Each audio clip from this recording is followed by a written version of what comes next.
അദ്ദേഹത്തിൻ്റെ കഴിഞ്ഞ കുറേ സിനിമകൾ പടക്കം പൊട്ടും പോലെ പൊട്ടിക്കൊണ്ടിരിക്കുകയാണ്. പണ്ടൊന്നും ഈ OTT പ്ലാറ്റ്ഫോമിൽ ഇല്ലാത്ത സമയത്താണ് ഈ റീമേക്ക് എടുക്കുമ്പോൾ അത് സൂപ്പർ ഹിറ്റുകളായിട്ട് മാറിയിട്ടുള്ളത്. ഒരു സൗത്ത് ഇന്ത്യൻ പശ്ചാത്തലത്തിലാണ് സൂര്യ റിപ്പോർട്ട് ചെയ്തിട്ടുണ്ടെങ്കിൽ ഇത് നോർത്ത് ഇന്ത്യയിലേക്ക് പറിച്ചു കിട്ടും. അതേ ഉള്ളൂ വ്യത്യാസം. സൂര്യയ്ക്കാണ് നിർമ്മാതാവ്, അവരുടെയും പൈസ പോവാതിരിക്കട്ടെ.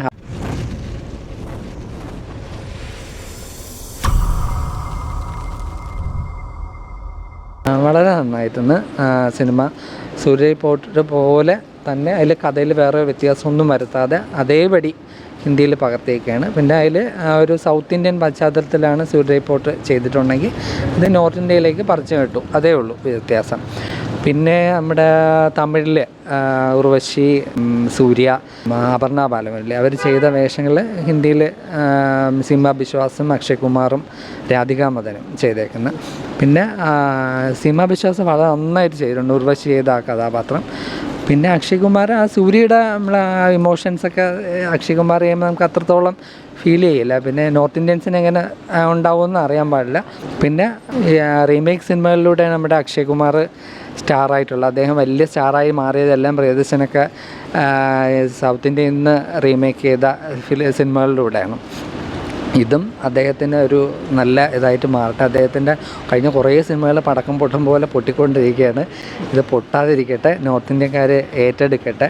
പിന്നെ ഈ സൂര്യ റിപ്പോർട്ട് നോർത്ത് ഇന്ത്യൻസൊക്കെ കണ്ടിട്ടുണ്ടാകും. കാരണം പണ്ടൊന്നും ഈ OTT പ്ലാറ്റ്ഫോമിൽ ഇല്ലാത്ത സമയത്താണ് ഈ റീമേക്ക് എടുക്കുമ്പോൾ അത് സൂപ്പർ ഹിറ്റുകളായിട്ട് മാറിയിട്ടുള്ളത്. എന്തായാലും നന്നായിരിക്കട്ടെ, അദ്ദേഹത്തിന് ഒരു വിജയം ഈ സിനിമയിലൂടെ കിട്ടട്ടെ.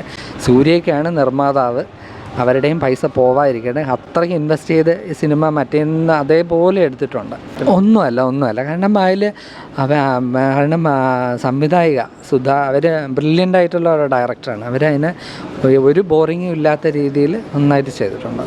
തീർച്ചയായും കണ്ടിട്ടില്ല തമിഴ് സൂര്യ റിപ്പോർട്ട് കണ്ടിട്ടില്ലാത്ത ഒരാൾക്ക് ഇത് ഭയങ്കര നന്നായിട്ട് തന്നെ തോന്നും. കാരണം വളരെ ഇൻസ്പയറിംഗ് ആയിട്ടുള്ള സ്റ്റോറിയാണ്. നമ്മുടെ ശരിക്കും നടന്നിട്ടുള്ള ഒരു സംഭവമാണ് ഈ സിനിമയായിട്ട് കാണിച്ചേക്കുന്നത്. കാരണം ഒരു ആൾക്കാർക്ക് അത്രയധികം പ്രയോജനം ചെയ്ത ഒരു ഇതാണ് എയർ ഡക്കാൻ എന്ന് പറയുന്നത്. അതിൻ്റെ ക്യാപ്റ്റൻ ഗോപിനാഥിൻ്റെ ലൈഫാണ് ഇതിൽ കാണിച്ചേക്കുന്നത്.